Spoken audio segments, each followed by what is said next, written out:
আচ্ছা, এতটা লাইভে হলো, তো এখান থেকে শুরু করছি। আসলে দিলবারের মনের কথা বলার জন্য এটা হলো মনে হচ্ছে।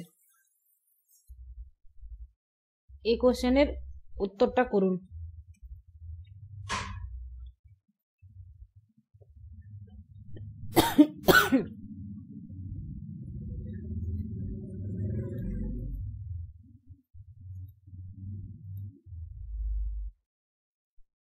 এই কোশ্চেনটা পড়ুন আর উত্তর দেওয়ার চেষ্টা করুন। কেউ একজন পড়ুন না, 1 মিনিট। এখানে একটা কোশ্চেন পড়ছেন না, কিন্তু মাস্টার হলে তো পড়াতে হবে। নিচের কোন উদাহরণ ফেলাসি অফ ইমিডিয়েট ইনফারেন্সের ইনফারেন্সকে প্রকাশ করে?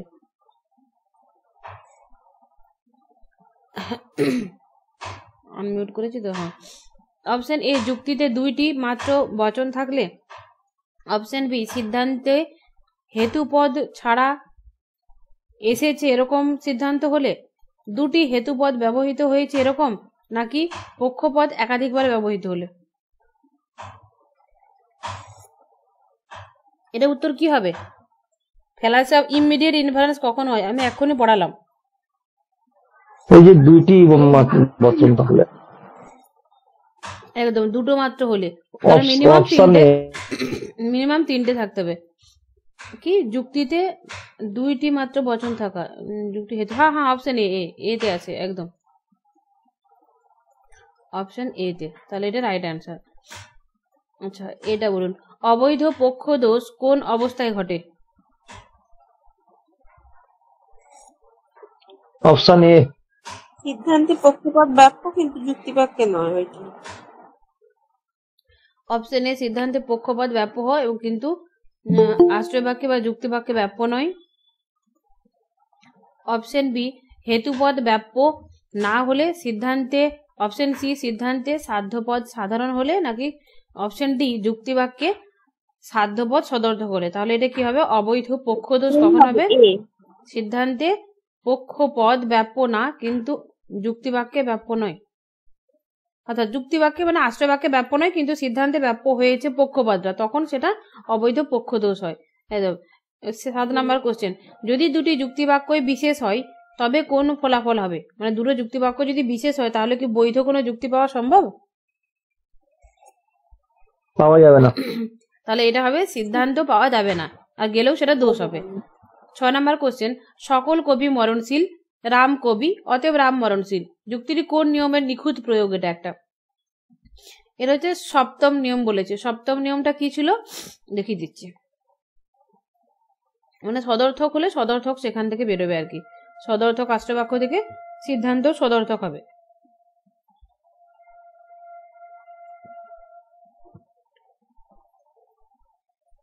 এখানে নিয়মগুলো একসঙ্গে 10টা নিয়ম যে ছোট্ট করে একসঙ্গে লিখে দিয়েছি।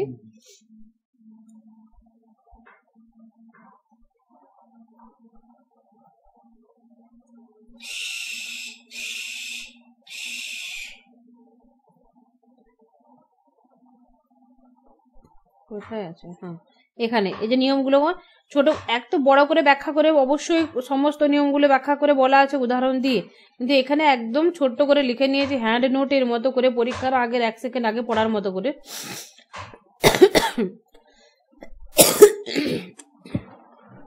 তোমাকে কবার বলবো, পাটা একটু মেসেজ করে দাও না আমার। উভয় সদর্থক হলে সিদ্ধান্ত সদর্থক হবে।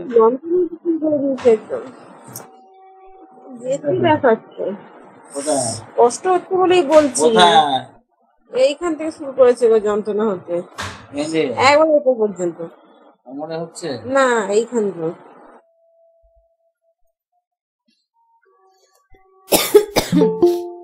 আমার না শরীরটা ভীষণই খারাপ, মানে আপনারা একটু কোশ্চেনগুলো পড়ুন আর উত্তরগুলো দিন, আমি সাথে আছি। সূত্রগুলোতে দেখিয়ে দিয়েছি, কোশ্চেন উত্তরগুলো পড়ুন, আমি একটু চাটা নিয়ে তারপরে আমি আবার পড়াচ্ছি।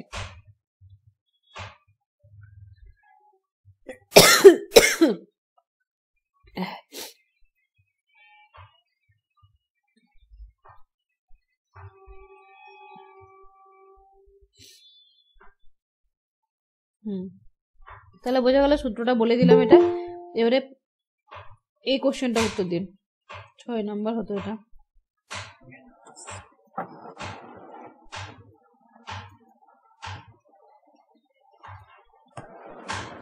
কেউ একজন পড়ুন না, জিনিয়া পল আছেন তো, আপনি পড়ুন না।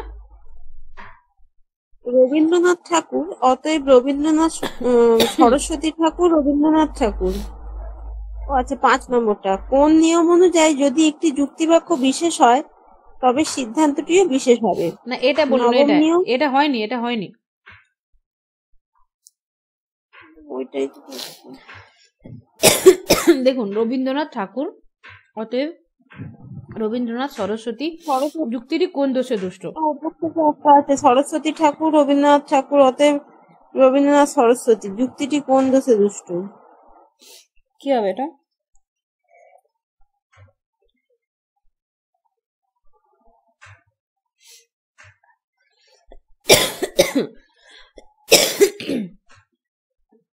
আচ্ছা, একটা আসলো এই বাক্যটাই উপরে উঠে গেছে এখানে, হ্যাঁ এখানে উঠে গেছে বিয়েটা করতে, যে সরস্বতী ঠাকুর এটা একটা, রবীন্দ্রনাথ ঠাকুর অতএব রবীন্দ্রনাথ সরস্বতী, এটা কিন্তু মানে দোষ হয়েছে, এটা ওই চারিপদ ঘটিত দোষ। চারিপদ ঘটিত দোষের মধ্যে যে দোষটা থাকে না, মানে কোন পদটার 2 অর্থ গ্রহণ হয়েছে।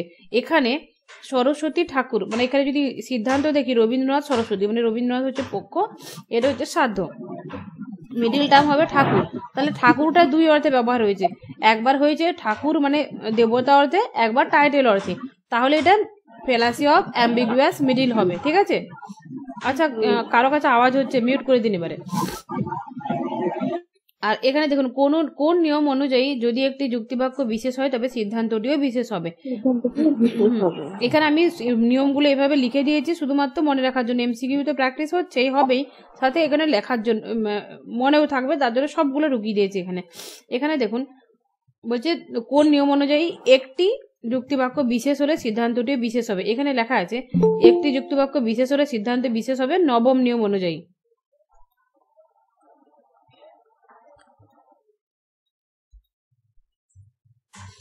আচ্ছা, কোন কবি নয় দার্শনিক, কোন দার্শনিক নয় বৈজ্ঞানিক যুক্তিটি কোন ফেলাসিতে দুষ্ট হবে? কোন কবি নয় দার্শনিক, মানে নয় মানে এটা নেগেটিভ, দার্শনিক নয় বৈজ্ঞানিক এটাও নেগেটিভ, মানে দুটোই নেগেটিভ, তাহলে সেখান থেকে কোনো বৈধ সিদ্ধান্ত আসতে পারে না, তখন সেটা হয়ে যাবে সি, মানে ফেলাসি অফ 2 নেগেটিভ প্রেমিস। হ্যাঁ।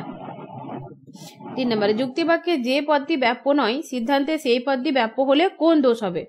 এটা সবাই পারবে। যুক্তিবাক্যে যে পদ ব্যাপ্য নয় সিদ্ধান্তে যদি সেটা ব্যাপ্য হয়, এটা আনসার কি হবে? আমি ওটা আনসার শুনতে চাই সবার।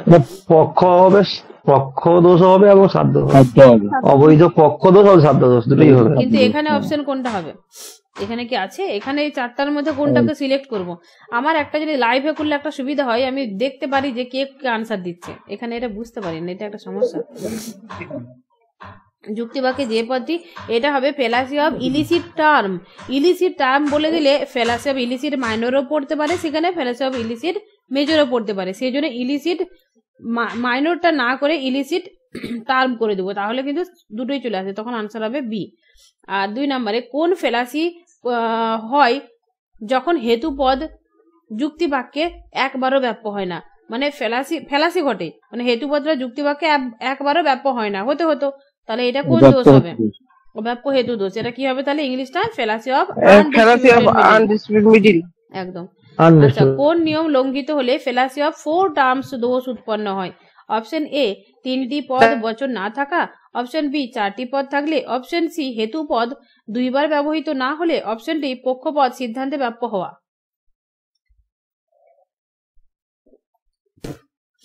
এটা কি হবে আনসার?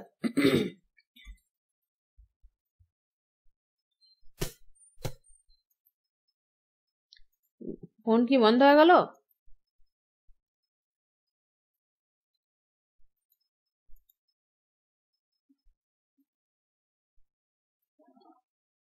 এটা কি হবে? 1 নম্বরে, কোন নিয়ম লঙ্ঘিত হলে ফেলাসি অফ 4 টার্ম দোষ হয়? 4টি পদ থাকলে, 4টি পদ থাকলে, একদম 4টি পদ থাকলে। তাহলে এখানে চলে যাই, এই পিডিএফটা দিয়ে দেবো আপনাদেরকে টেলিগ্রাম গ্রুপেতে। বলছি যত পিডিএফ দিচ্ছেন এগুলা কি সব জেরক্স করে রাখবো না ওখানে পড়বো টেলিগ্রাম গ্রুপে? আমার এটা এটা আপনাদের ইচ্ছা মতো, আপনারা চাইলে প্রিন্ট করে পড়তেও পারেন, টেলিগ্রাম গ্রুপেও পড়তে পারেন। এখন ডিসেম্বর পর্যন্ত আপনি টেলিগ্রাম গ্রুপটা যেমন করে খুশি ব্যবহার করতে পারেন, কোনো আপত্তি নেই। ম্যাডাম বলছিলাম যে ডিসেম্বর মাস পার হয়ে যাওয়ার পর কি আর এই পিডিএফ এগুলো কি থাকবে না? ডিসেম্বরে পরে না, ডিসেম্বর পর্যন্ত আপনাদের ব্যাচ ডিসেম্বর পর্যন্তই থাকবে। এবারে যদি কেউ যদি জব হয়ে যায় ঠিক আছে, এবারে যদি কারো জব না হয়,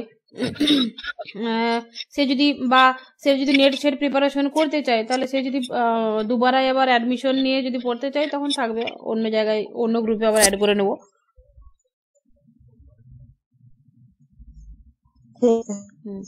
আর আমি একটা জিনিস ভেবেছি, এখন এই মুহূর্তে আমার টাইম নেই, পারবো না। যদি আপনাদের মানে প্রয়োজন পড়ে তো আমি নোটসগুলো মানে আপনাদের করলে হয়তো খরচা কেমন পড়বে আমি জানি না, কম খরচায় হয়তো আমি প্রিন্ট করে মানে বইয়ের মতো করে প্রিন্ট করে এক কাছে করে আমি হয়তো পোস্টের মাধ্যমে পাঠিয়ে দিতে পারি, তখন সেটা, তবে কিন্তু সেটা এই মুহূর্তে পারবো না, কারণ এই মুহূর্তে আমার অনেক কাজ আছে। না, মডেল সেটটা তো বই আসবে, ওটা একদম ISBN নাম্বার যুক্ত বই। হ্যাঁ, ওটা একদম পুরো যেরকম বই হয় বই আসবে। এইটার এই নোটগুলোর কথা বলছি, ক্লাস নোটস গুলো। এটা আমি ভেবেছি পরবর্তী ক্ষেত্রে আমার কাছে যে পড়বে তাদেরকে যাতে প্রিন্ট করতে না হয়, এক সফট কপিও দেবো এবং তার সাথে হার্ড কপিও আমি বাড়িতে আমার ওই ব্যাচে অ্যাডমিশন নিলে ওই টাকার মধ্যেই আমি মানে স্টাডি মেটেরিয়াল যেটা বই আকারে পাঠিয়ে দেবো বাইন্ডিং করে। বই তো ISBN নাম্বারযুক্ত বই হবে না, ওটা এমনি নোটস আকারে বইয়ের মতো করে এক কাছে করে গুছিয়ে পাঠিয়ে দেবো। সেটা এখন এই মুহূর্তে আমার টাইম নেই। এই আমার যে দুটো বই আছে না, ওই আরও একটা ইংলিশ বই আছে, ওটাও একটু এডিটিং চলছে, তো এই কাজগুলো কমপ্লিট হলে তখন ওটা করব। নেক্সট ব্যাচে যারা অ্যাডমিশন নেবে তারা পেয়ে যাবে, মানে একেবারে স্টাডি মেটেরিয়ালস হার্ড কপি পেয়ে যাবে, এগুলোকে প্রিন্ট করতে হবে না। আর আমার যে স্টাডি মেটেরিয়ালগুলো আছে আমি এইটুকু বলতে পারি, তার সে আর বই না পড়লেও হবে, কারণ একদম বই থেকে খুঁটিয়ে গুছিয়ে লেখা আছে স্টাডি মেটেরিয়ালগুলি। এবং কিছু কিছু জায়গায় যেগুলো মিস্টেক রয়েছে, মানে সিদ্ধান্ত বানানটা দন্তন্য তটা এদিকে হয়ে গেছে, এই বাংলা টাইপিং প্রচুর কঠিন কাজ, তো সেখানেতে ওইগুলো ঠিক করা হচ্ছে। যখন স্টাডি মেটেরিয়াল ফাইনালি বার করব সেটা নিখুঁতভাবে বার করার চেষ্টা করব, কারণ এই দর্শন শিক্ষক বইটা যে উল্টোপাল্টা কিছু জায়গায় হয়ে গেছে, ওটাকে নিয়ে মানে যারা নিয়েছে তারা কতটা চিন্তা বা খারাপ লাগছে জানি না, তার থেকে বেশি আমি মানে অশান্তিতে ভুগছি। তো অতএব আমি একদম টাইম নিয়ে পরিষ্কার করে ভালো করে কাজ বার করবো। নিরপেক্ষ ন্যায়ের প্রকৃতি, নেচার অফ ক্যাটেগরিক্যাল সিলোজিজম। আচ্ছা, কোথায় হচ্ছিল? আর সূত্রগুলো এখানেতে ছোট করে যেগুলো বলে দিয়েছি সূত্রগুলো বোঝার জন্য, হ্যাঁ বোঝার জন্য। এবারে 10টা সূত্র তো বলে দিলাম। এবারে দেখুন আপনারা, এই 10টা সূত্র লঙ্ঘন করলে কোনটা কি দোষ হয় একটা ছকে কিন্তু বলে দিয়েছি। এই 10টা সূত্র হলো, এবারে এখানে যেগুলো রয়েছে ন্যায় অনুমানের সাধারণ সূত্রাবলীগুলো মানলে ভ্যালিড হবে, না মানলে ইনভ্যালিড হবে। এই সূত্রাবলীগুলো এখানে কিন্তু আমি ব্যাখ্যা করে বড় করে ব্যাখ্যা করে দিয়েছি, কোনটা না মানলে কি দোষ হবে এগুলো তো বলে দিয়েছি। কিন্তু সকালে লাইভের ক্লাসে, দুপুরে লাইভের ক্লাসটা হয়েছিল, সেখানে বলে দিয়েছি এগুলো সব, আমি আর দুবারা বলছি না। যারা লাইভটা না করেছেন, লজিক ক্লাস নাম্বার 4 এবং 5 দুটো দেখে নেবেন, হয়ে যাবে। আসলে এতক্ষণে লাইনটা এলো, লাইনটা কেটে যাওয়ার জন্য লাইভটা কেটে গেল। আচ্ছা, এইগুলো তো সব ওই ছোট করে ওখানে নোটে বলে দিয়েছি, বড় করে উদাহরণ দিয়ে রয়েছে, আপনারা এটা পড়ে নেবেন, ঠিক আছে? একদম জলের মতো পরিষ্কার ভাষায় বোঝা রয়েছে, মানে আমি যেটা মুখে বলেছি সেটাই বড় করে ব্যাখ্যা করে লেখা আছে, আর কিছু নাই। এবারে আমি চলে যাব দোষগুলো যেখানে হচ্ছে, দোষগুলো যেগুলো হচ্ছে ছকের সাহায্যে দিয়ে দিয়েছি। এই যে দেখুন, মানে একেবারে নোটটা যেটা আছে না, যারা প্রথম যারা পড়বে তাদের জন্য সুন্দর, কারণ তারা হচ্ছে বিস্তারিতভাবে উদাহরণ যুক্ত এইভাবে পড়বে, একদম ধরে ধরে।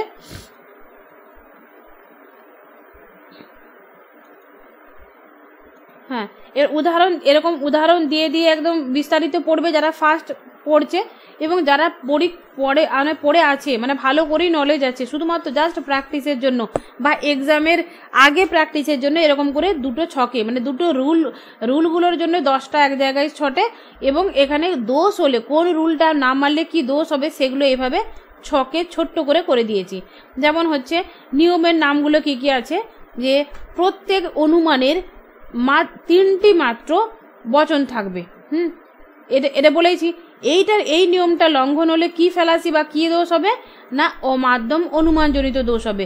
মানে এই যে 3টে বচন থাকবে, 3টে বচনে যদি কম থাকে মানে 2টো বচন থাকে তখন সেটা অমাধ্যম অনুমানজনিত দোষ হবে, মানে ফ্যালাসি অফ ইমিডিয়েট ইনফারেন্স। আর যদি বলা হয় যে এই 3টে বচনের থেকে বেশি বচন থাকে নিরপেক্ষ ন্যায় অনুমানে, তখন সেটা ন্যায় শৃঙ্খল বা ট্রেন অফ সিলোজিজম বলে থাকি। প্রত্যেক অনুমানে 3টি মাত্র পদ থাকবে, এটা 2 নম্বর সূত্রে বলা হয়েছিল। এই সূত্রটা লঙ্ঘন হলে 4 পদ ঘটিত চতুষ্পদ ঘটিত দোষ হবে। আচ্ছা, এখানে লাইনটা হতো না, ভুল করে হয়ে গেছে। বলছে কোনো পদ যদি 2 বার ভিন্ন অর্থে ব্যবহৃত হয়, যেমন ঠাকুর একবার হচ্ছে দেবতা অর্থে, একবার টাইটেল অর্থে, তাহলে হেতু পদটা 2 বার 2 অর্থে হলো, তার জন্য অনেকার্থক হেতু দোষ। পক্ষ পদটা যদি ওরকম 2 বার 2 অর্থে হয় তখন অনেকার্থক পক্ষ দোষ। আর সাধ্য পদটা যদি 2 বার 2 অর্থ হয় তাহলে সেটা হবে অনেকার্থক সাধ্য দোষ হয়ে গেল। 3 নাম্বার যে রুলটা ছিল, হেতুপদ অন্তত একবার ব্যাপ্য হতেই হবে যুক্তিবাক্যে, এইটা যদি পরিহার হয় তাহলে অব্যাপ্য হেতুদোষ ফ্যালাসি অফ আনডিস্ট্রিবিউটেড মিডিল হবে। আর 4 যেটা হচ্ছে যুক্তিবাক্যে যা ব্যাপ্য নয় তা সিদ্ধান্তে ব্যাপ্য হতে পারে না, তাহলে যদি হয়ও তাহলে সেটা কি হবে, তাহলে অবৈধ সাধ্য দোষ এবং অবৈধ পক্ষ দোষ দুটোই হতে পারে। তো আপনারা এক্ষুনি বললেন যে ফ্যালাসি অফ ইলিসিট মেজর এবং ফ্যালাসি অফ ইলিসিট মাইনর। এরপরে যেটা আসছে, উভয় যুক্তি বাক্য যদি নঅর্থক হয় সিদ্ধান্ত নঅর্থক হবে, তাই তো। এবারে যদি সিদ্ধান্ত দুটো আশ্রয় বাক্য নঅর্থক রয়েছে কিন্তু সিদ্ধান্ত সদর্থক রয়ে গেল, তখন চোখে দেখেই বলে ফেলবো, ওটাকে বিচার করে ব্যাখ্যা করার দেখার দরকার নেই, তখন চোখে দেখেই বলে দিব যে ওটা হচ্ছে fallacy of 2 negative premise.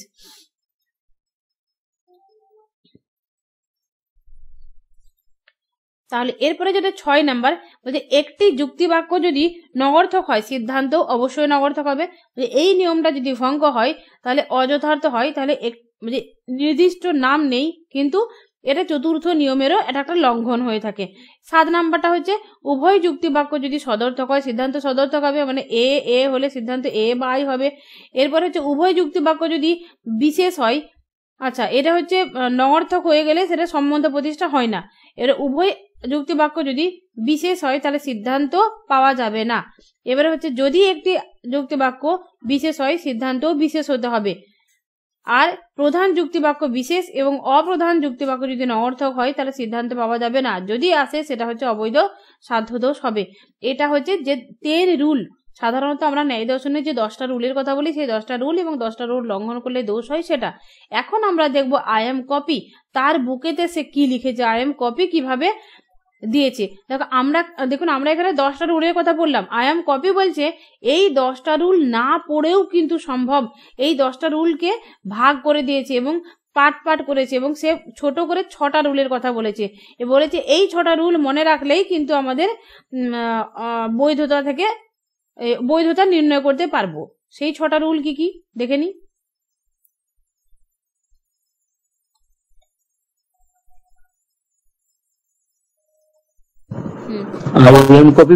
I am copy madam পুরো নাম? আই এম কপির পুরো নাম দেখেছিলাম, ইয়াদ নেই। এই রিডিং মারমার কপি। হ্যাঁ কেউ বলছে। তাহলে এই কপি নির্দেশিত এই যে 6টা হচ্ছে বিধির কথা বলেছিল, 6 রুলস অফ সিলোজিজম। যে ন্যায় অনুমানের এই 10টি নিয়মকে মূলত 3টে ভাগে ভাগ করেছে সে। প্রথম দুটো বলেছে যে গঠন সংক্রান্ত নিয়ম, 3য় থেকে 7 নাম্বার পর্যন্ত বৈধতা সংক্রান্ত নিয়ম, আর শেষে 3টাকে অনুসিদ্ধান্তমূলক নিয়ম হিসেবে সে ব্যাখ্যা করেছে। এবারে সে 6টা বলেছে, ওই 10টা না বলে I am copy an introduction to logic গ্রন্থে। তাহলে এই আই এম কপির যে বুকটার নাম সেটা হচ্ছে অ্যান ইন্ট্রোডাকশন টু লজিক। এই বইয়ের নামটাও আসতে পারে, এই বইটা কার, এটা কপির বুক। এবং এটাখানে সে 6টা রুলের কথা বলেছে। 6টা রুল কি কি, প্রত্যেকটি বৈধ ন্যায় অনুমানে মাত্র 3টি পদ থাকবে, এইটাকে নিয়েছে সে। একটি বৈধ ন্যায় অনুমানে হেতু পদ দিকে অবশ্যই যুক্তি বাক্যে অন্ততপক্ষে একবার ব্যাপ্য হতে হবে, এটা 2 নম্বরে নিয়েছে। 3 নম্বরে নিয়েছে একটি বৈধ ন্যায় অনুমানে সিদ্ধান্তে যদি কোনো পদ ব্যাপ্য হয় তাহলে তা যুক্তি বাক্যে অবশ্যই ব্যাপ্য হবে, না হলে সেটা দোষ হবে, এটা মেনেছে। আর হচ্ছে 2টি নঅর্থক যুক্তি বাক্য থেকে কোনো বৈধ নিরপেক্ষ ন্যায় পাওয়া সম্ভব নয়, এটা। আর হচ্ছে 2টি যুক্তি বাক্যের একটি নঅর্থক হলে সিদ্ধান্ত নঅর্থক হবে, 6 নাম্বার যেটা বলেছে, সিদ্ধান্তটা যদি বিশেষ হয় তাহলে দুটি যুক্তিবাক্যই সামান্য হতে পারে না। যদি বিশেষ হয় তাহলে যুক্তিবাক্য সামান্য হতে পারে না। এখানে এই 6টার কথা বলেছে। এখানে মনে রাখতে হবে আমাদের, এখানে 6টাও বলে দিয়েছি আমি, কোনটাকে স্বীকার করলে কি, অস্বীকার করলে বা কোন নিয়মটা ভঙ্গ হলে কি দোষ হবে, ওখানে ব্যাখ্যা করে বড় করে ব্যাখ্যা রয়েছে, এখানে ছোট করে ব্যাখ্যা করে দিয়েছি ইয়াদ করার জন্য এবং কালার করে দিয়েছি। ওটা রিভিশন পারপাসে, তখন কিন্তু পিডিএফটা ফটাফট করে বাসে ট্রেনে রাস্তায় দেখার জন্য, মানে গোটা পিডিএফটা পড়তে গেলে তো 10-15-20 মিনিট 30 মিনিট 50 মিনিটও লাগতে পারে। এখন এটা রিভিশন পারপাসে কালার করে দিয়েছি, এগুলো তখন 5-10 মিনিটে হয়ে যাবে। ঠিক আছে, আজকে এখানে এতটাই থাক। আচ্ছা, কোশ্চেন কি কিছু বেঁচে গেল? তাহলে প্র্যাকটিস করে নিই। মোটামুটি সবই হয়ে গেছে। এই বাকি যেগুলো রইলো ওগুলো হচ্ছে আমি মডেল সেট কোশ্চেনেতে অ্যাড করে, যেটা মর্নিং এ 5টার সময় লাইভ হয় প্রতিদিন সকালে, ওখানে প্র্যাকটিস করে দেবো। মোটামুটি সবার বোঝা গেছে তো? কারো কোনো সমস্যা নেই তো? নিরপেক্ষ ন্যায় অনুমান নিয়ে যাক, একটা জিনিস নিয়ে আমি খুবই দুঃখিত যে এই নিরপেক্ষ ন্যায় অনুমানটাকে 2 বার ধরে 3 জায়গায়, মানে 2 জায়গায় 3 বার ধরে ক্লাসটা করা হলো। কেউ কিছু বলছে, কিচ্ছু শুনতে পাচ্ছি না। ওই বৈধ মূর্তিগুলো বাকি থেকে গেছে, কিছু বুঝতে পারছি না। বৈধ মূর্তি যে 19টা, ওই 4টা, প্রথম সংস্থান, দ্বিতীয় সংস্থান, তৃতীয় চতুর্থ সংস্থান, যে বৈধ মূর্তি, ন্যায়ের যে মূর্তি আছে না, মূর্তি, হ্যাঁ মূর্তি নেক্সট ডে পড়াবো। হ্যাঁ হ্যাঁ নেক্সট ডে ওটা করাবো। ওটা লাইভের ক্লাসে তো এই রেকর্ড ক্লাস তো দিয়ে দিয়েছি গ্রুপেতে, ওখানে তো সমস্ত দেয়া আছেই, তবু লাইভের ক্লাসে করাবো। রেকর্ড তো আছে, রেকর্ডটা শোনার পরে লাইভটা করলে ভালো হবে। আর আমি এখানে ভেবেছিলাম প্রথমে যে শুধু এমসিকিউ করিয়ে দেবো, কিন্তু এখন মনে হচ্ছে যে শুধু এমসিকিউ না করে তার সাথে থিওরিটাও একটু একটু বলে দিলাম, তার সাথে এমসিকিউ করলাম, তাহলে পড়াটা সলিড হয়ে গেল, আমাদের প্র্যাকটিসও হয়ে গেল। প্র্যাকটিসও হয়ে গেল, সাথে সাথে কিন্তু এমসিকিউটাও প্র্যাকটিস হলো, আর থিওরিগুলো ইয়াদ হয়ে গেল। আর এই যে এইভাবে লাইভে করাটা, আমার যেটা মনে হয় না, আমার যেটা মনে হচ্ছে মানে ইউটিউবে লাইভেতে কিন্তু সুন্দর হচ্ছে, সবার উত্তরগুলো আমি দেখতে পাচ্ছি, কে অ্যাক্টিভ থাকছে কে চুপচাপ থাকছে। এখানে আমি গলা দেখেও চিনতে পারি না কে বলছে আর কে বলছে না। যাই হোক, আমি 2 জায়গাতেই ক্লাস করাবো, কারণ এখানে মুখে বলা যায়, ওখানে মুখে বলা যায় না, কিন্তু লেখা তো চাই। 2 জায়গাতেই ক্লাস করাবে। এখানে একটা করে 9:30 থেকে রোজ হবে, আর মর্নিং 5টা আবার কালকে হবে। 60টা কোশ্চেন আলোচনা করে দেবো।